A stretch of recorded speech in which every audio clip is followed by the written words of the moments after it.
द्रव्यमान या वजन। बच्चों, अब हम द्रव्यमान, वजन इस विषय पर थोड़ी जानकारी लेते हैं। जब हम किसी दुकान पर जाते हैं तो वहां हमें तराजू और अलग अलग तरह के बाट या वजन दिखाई देते हैं। अगर हम दुकानदार से 1 किलोग्राम चीनी मांगते हैं तो हमने देखा है कि दुकानदार तराजू के एक ओर 1 किलोग्राम का बाट रखता है और दूसरी ओर चीनी को रखकर तोलता है।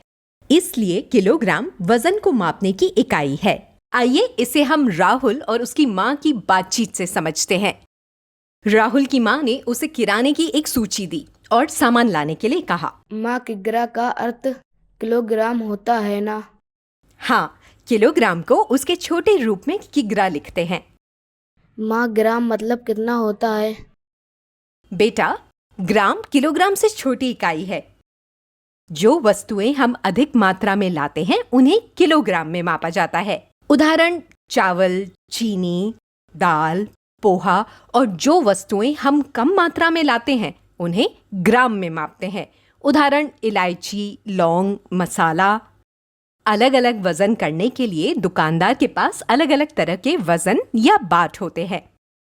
तो अब मुझे बताओ, आधा किलोग्राम पोहा देते समय कौन से वजन का उपयोग करना चाहिए?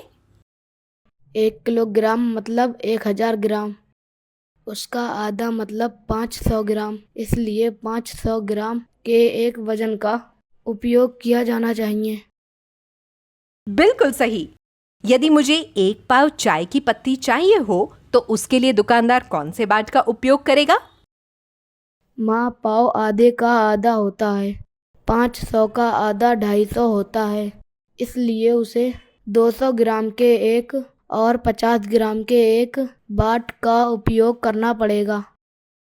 माँ, ये तो समझ में आ गया, पर यदि मुझे कोई वस्तु 10 ग्राम या 20 ग्राम वजन की चाहिए हो तो ऐसे में दुकानदार कौन से बाट का उपयोग करेगा? बहुत ही अच्छा प्रश्न पूछा। जिस प्रकार किलोग्राम, 500 ग्राम, 250 ग्राम के बाट होते हैं, उसी प्रकार दुकानदार के पास 10 ग्राम, 20 ग्राम के भी बाट होते हैं।